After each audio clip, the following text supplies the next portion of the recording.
Welcome to Indie Beacon Radio, where creative souls can find help in marketing their creations. You can send questions for each show on Twitter using the hashtag IndieBeacon. Now sit back and enjoy learning about our guest for this show.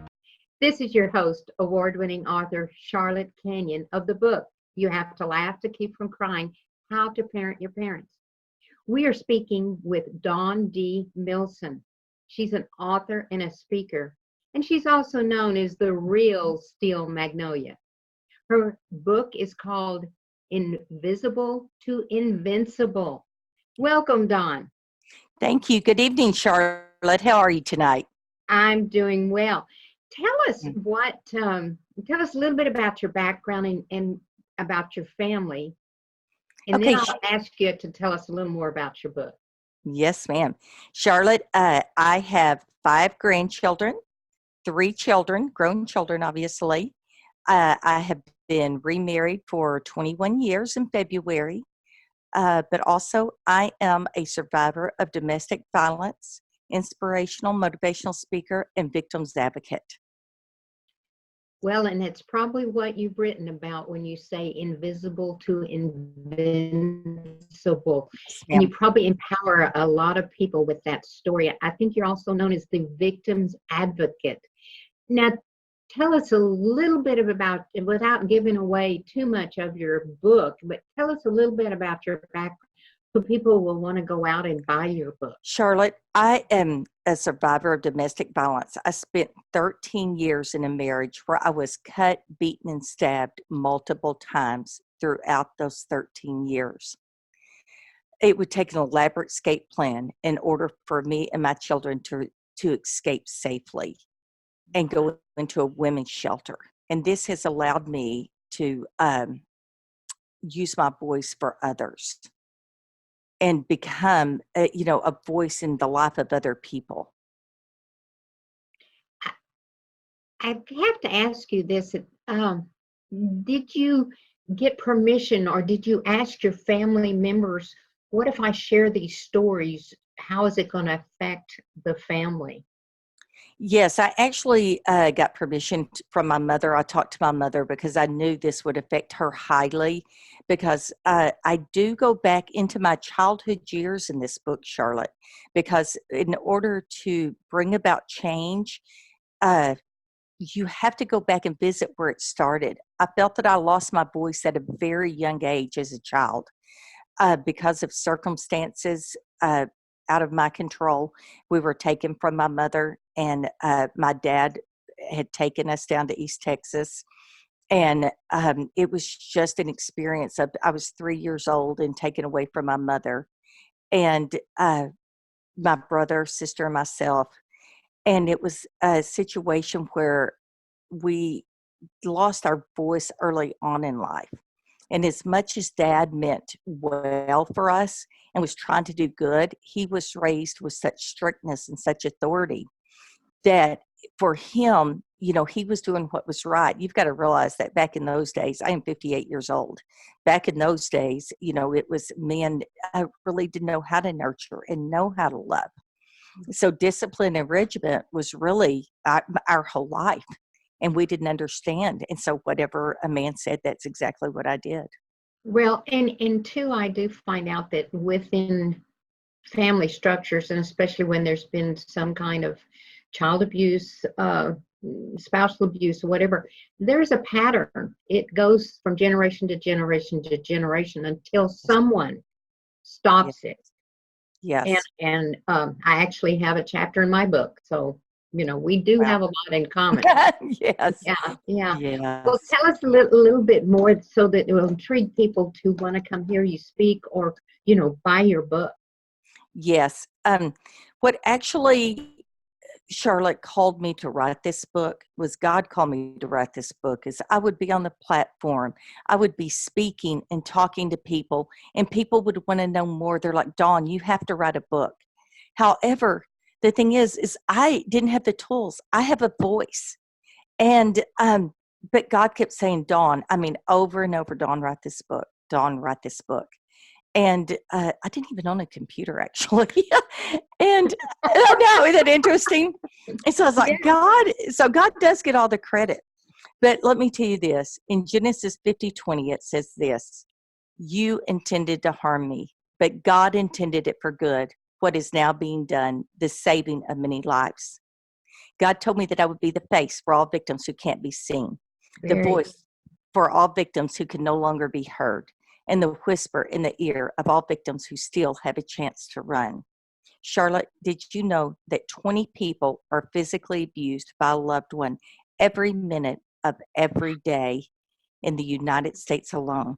This is more than 10 million victims of domestic violence, and that's just the cases that are reported. So in my book, you will go through the 13 years of horrific abuse. Then you will go back into my childhood, because let me tell you why it's so important to go back into childhood. If you don't mind, if we can just take a minute. No, yes, please. Is that what I used my voice in order to help us escape. But what made me open up my voice once again after 19 years of silence, trying to rebuild a life that had been totally shattered, was the night that I got the phone call. My daughter had been beaten in the head with a hammer by her boyfriend while another girl held her down. The screams on the 911 call, as the district attorney replayed them, her begging for her life, her begging for help, that shook me to the core. That is something that you don't hardly come back from, Charlotte. Mm-hmm. And at that moment, I realized that a very dangerous legacy had been passed down throughout our family. My grandmother was a victim of domestic violence. My mother was a victim of domestic violence, not by my father, by other men. Myself was a victim of domestic violence, and my daughter was a victim of domestic violence. Oh, And my Charlotte, God. and I probably would be in jail right now. I would have killed. it was hard. It was very, very hard. My daughter did survive. Yes, But, Lord. but God called me at that time and told me to start speaking. Now, you have to realize that until this point, Charlotte, I was a very private person. I did my job. I worked, I went to church, but nobody knew. As a victim of domestic violence, you learn silence keeps you alive. So even after being out of the situation for 19 years, Charlotte, I still did not let people in. I had built walls up. I had guarded myself because I couldn't ever allow people in my life to get very close to me, or else it could have gotten all of us killed. So it took years in God to just start redeeming. As a young child, I started feeling all this shame, guilt, and unworthiness. And really, those are just lies from the devil. But it would take years for me to overcome this. And I do believe that because of those feelings that attached themselves to me as a young child, that I didn't feel worthy of love of a good man, that I was looking for any love, someone that would just want me. And in my life.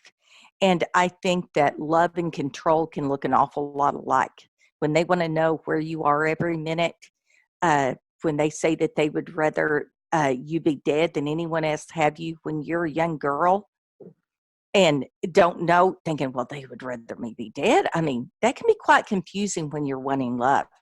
But Charlotte, anyone listening to this, that's not love, that's control. Yeah. That is control. So Yeah. God called me to change a legacy, to not just change my family's legacy, but to write this book, Invisible to Invincible, in order to change family legacies. I encourage women, when I speak at women's conferences, I want to know, what legacy do you want to leave behind? Every family has a story. It may not be my story, but is there a legacy that you want to break in your family? That's what people need to be asking themselves. What are we passing down to our grandchildren? I have 2 granddaughters, and I pray I see their strong will and their strong might, because I am teaching them to be a voice. Their parents are teaching them to be a voice in their own life. In Charlotte, we think that kids don't know what's going on. I thought I was hiding this from my children. No. They saw and heard. But where we messed up, once we escaped, the biggest mistake I ever made was I just started over. I'm the queen of it. You want to start over? Hey, I can start over. But let me tell you, we never discussed what happened. We never talked about not talking about what happened. We just moved on. That's all we did was move on. And I do believe that's the reason my daughter found herself in a domestic violence situation. I'm the strongest woman she knew. Think about this, Charlotte. I got us out. I escaped. I could work. I could take care of the kids. I was Susie Homemaker. I felt like I needed to be all these things in order to prove my value. And, then God came in and cleaned it all up and he said, Dawn, you're enough. Just like you are, you're enough. And that's what God wants each of his sons and daughters to know, is that you are enough. Just Jesus Christ made you enough. There is no earning his favor. There is no earning his grace. All you have to do is accept him. And you know what? You're covered right then and there. And then his Holy Spirit comes in and fills you. And then he will lead you. And, he loves you just where you are. You don't have to clean up first. I'm sorry, I'm getting on my platform now. I get excited. No, that's I okay. get excited. That's Oh, okay. There is a fine thread that goes through everyone, and especially females, but a fine thread of the stories. So a touch of your story and a touch of my story all, intertwines through everyone's life, and everyone's, has a bit of, your story and a bit of their own story. What you can do is you can crack that egg so that they can open it up. And we're getting ready to go to our sponsors. So, Dawn, I want you to save your thoughts and everyone to come back with us after our sponsors have their little say.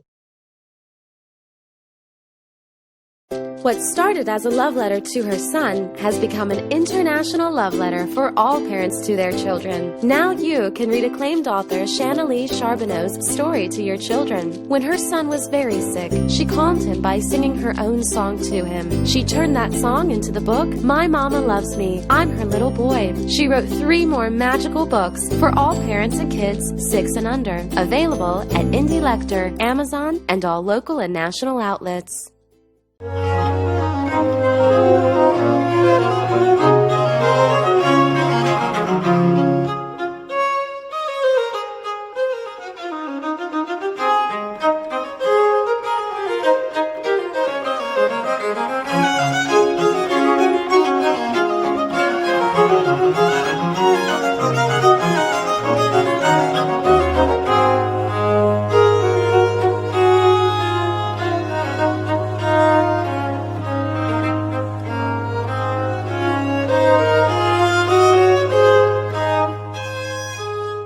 Hello, I am the author and poet Denise Bryson.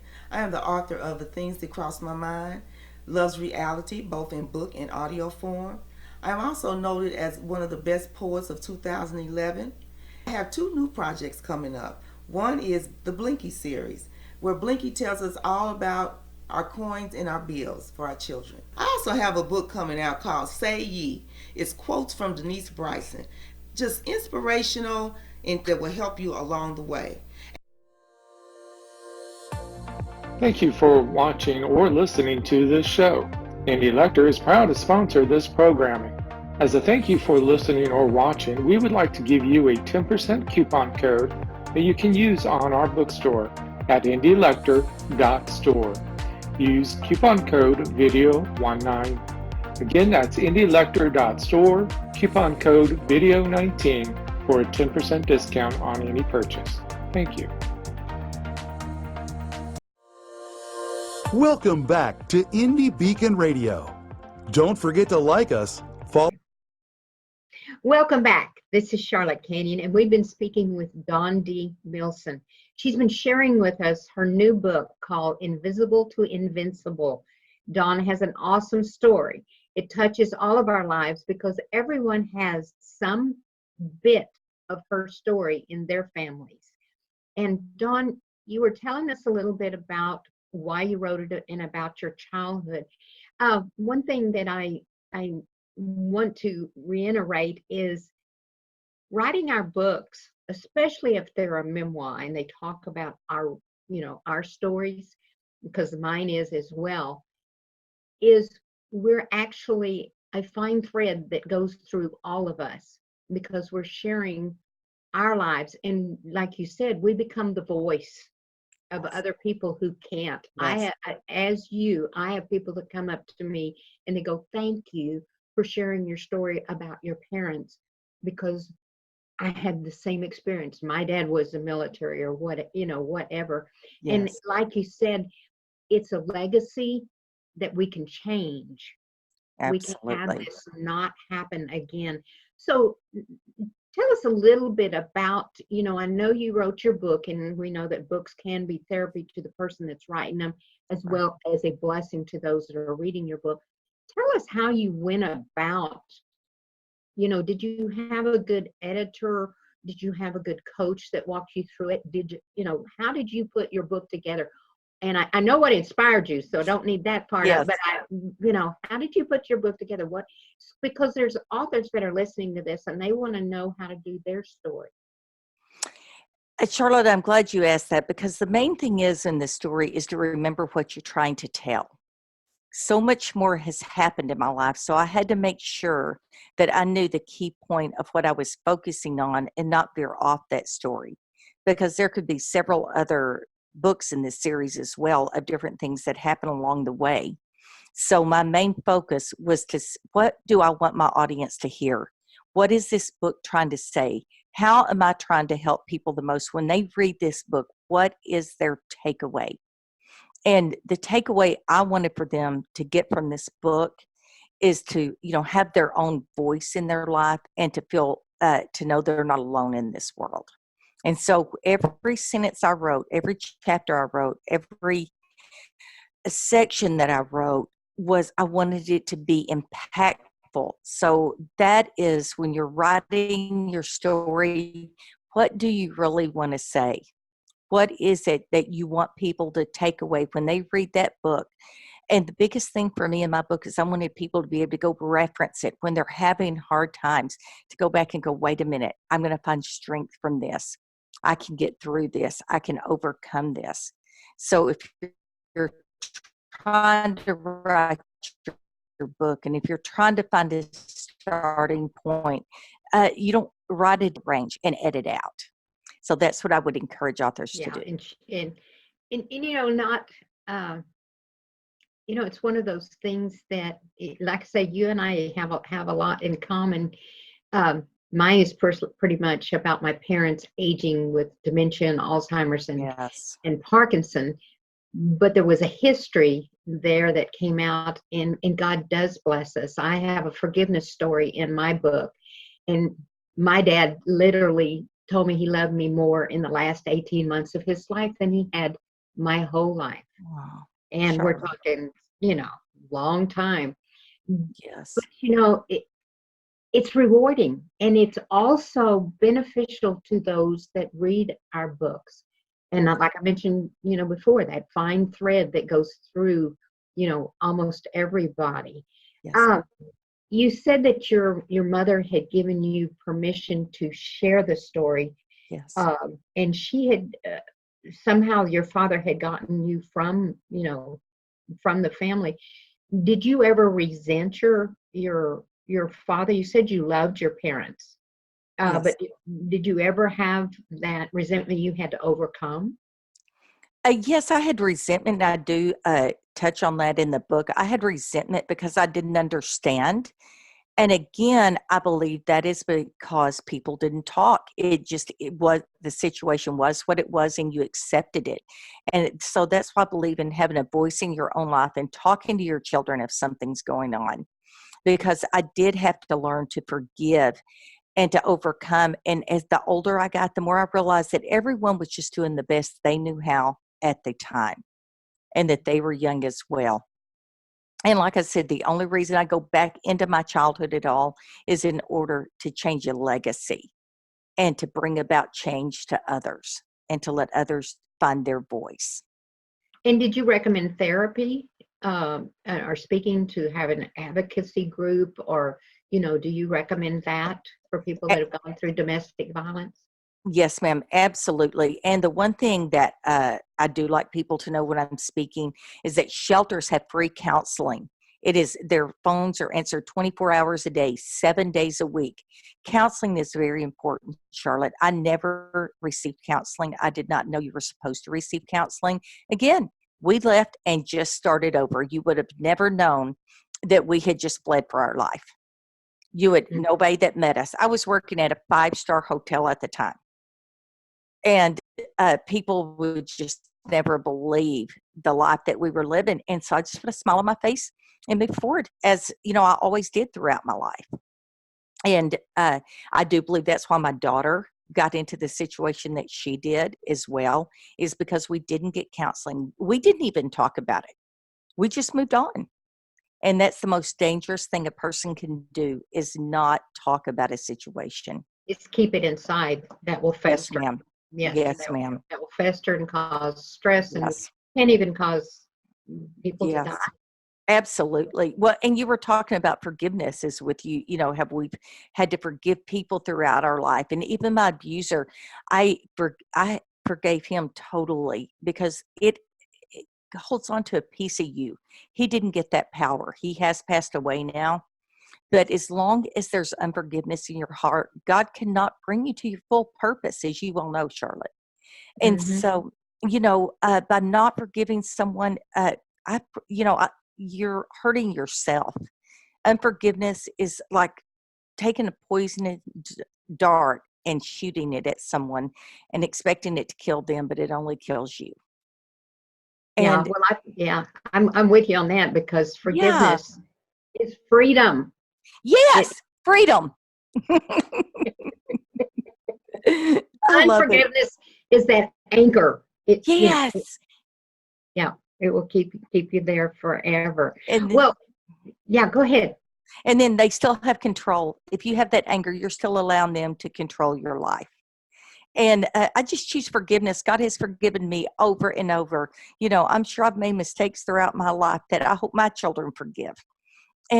But I'm all about forgiveness and loving each other and helping each other grow and becoming all that we can be, and using our voices and using our past to move forward, because our past does not have to be our path. No, it does not. No, it does not. Well, Dawn, I'm just thoroughly enjoying this. This is Thank just you, Charlotte. fabulous, and it's actually, God puts certain people in certain paths, and I think ours has crossed for this reason. We're going to go to another sponsor. They're going to share their message, but I want to come back, and when I do, Dawn, I want you to share how people can get a hold of your book and how they can get you to speak. So Yes. hang on to that thought, and though y'all come on back. What would you do if you had to put your life on hold to care for a loved one? I'm Charlotte Canion, award-winning author of the book, You Have to Laugh to Keep from Crying, How to Parent Your Parents. That was a question I had to ask myself some 16 years ago, and you'll have to ask the same question. I had a father-in-law with dementia, a mother with Alzheimer's, and a dad with Parkinson, all at the same time.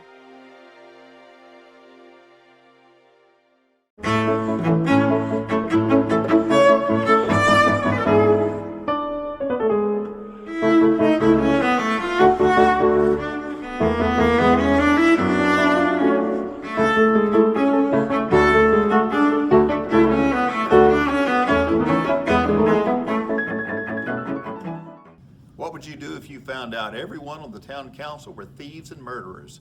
That's what happened in Bandera, Texas in 1873. John Cruder was the marshal, yet he needed to operate outside the law in order to balance the scales of justice. He is the Midnight Marauder. You can find his books on Amazon.com and TopWesterns.com in paperback, digital, and audio. I'm Roy Clinton, and I hope you'll read The Midnight Marauder. Welcome back to Indie Beacon Radio. Don't forget to like us, follow us, or subscribe to one of our many channels. Now, here is your host for today's show. This is Charlotte Canion, author of the book, You Have to Laugh to Keep from Crying, How to Parent Your Parents. And we've been speaking with Dawn D. Milson. She is an awesome lady. She is an author and a speaker. And her first book is just phenomenal. It's called Invisible to Invincible. And it talks about the trauma that a lot of women and men can go through in their life, and they carry a legacy on with them. And it's how to stop that legacy and change it to the good. Am I saying it right, Don? Yes, ma'am. It's changing our legacies, moving forward, changing lives. Yeah, and you speak everywhere about your book. Tell them some of the places that you're coming up where you will be speaking, and then tell them how they can get your book. Okay, I will be at several different church conferences coming out throughout the year, and I'm sorry I don't have that information on me right now. However, my book is available on Amazon.com and through Barnes & Noble. It is available online and in their store at Barnes & Noble. And also, if you go to my website, you will be able to email me and get more information on speaking and different events that I will be at. Yes, ma'am. Where do you, I mean, you're probably going to be speaking this month. Where do you know where you're going to be speaking? Okay, Charlotte, this month I've actually wrapped it up because of the holidays this month. Because I am a really big family person, and I have been doing so many book signings and so forth that I want to give my children and grandchildren this time. I have very much found that I have to find balance in my life. And that includes being a full-time grandmother as well, as speaker and author and wife and mother. So I love the holidays, and I love cooking, and I love being with my children and grandchildren and my family. So after this interview, I plan to take a little break, and I will pop back up, I'm sure, in December. You'll pop up somewhere. I will. Okay, if you had to kind of in a nutshell tell people what they need to do to change their legacy, you know, in 2 or 3 sentences, what advice would you give them? I would advise them to look at their life, see what they like about their life and the things that they would change in their life. And has this been passed down, and does it need to go forward into the future generations? That's very good. Thank Well, you. we've been speaking with Dawn, and she's been talking about her book, and it's called Invisible to Invincible. And if you want to locate Dawn, you can actually just go out and Google Dawn D. Milson. There's all kinds of information on her out there, and you can find about where she might be speaking and go to her website. And my Facebook page. And her Facebook page, and it's probably Dawn Milson. Dawn D. Milson. Milson. And you can go check out her book, Invisible to Invincible. She talks about the trials and tribulations that she has gone through. And this is Charlotte Canion. I've been your host, and I have just one more thing I want you to remember. A rose is like a book. You can't know its beauty until you look at it. And a book is like a rose. You won't know its full beauty until you open it. This is Charlotte Canion saying, have a nice day. Bye for now. Thank you for listening to Indie Beacon Radio, where creative souls can find help in marketing their creations. To learn more about Indie Beacon services, to be a guest on the show, or to advertise on our show, please visit our website at indiebeacon.com.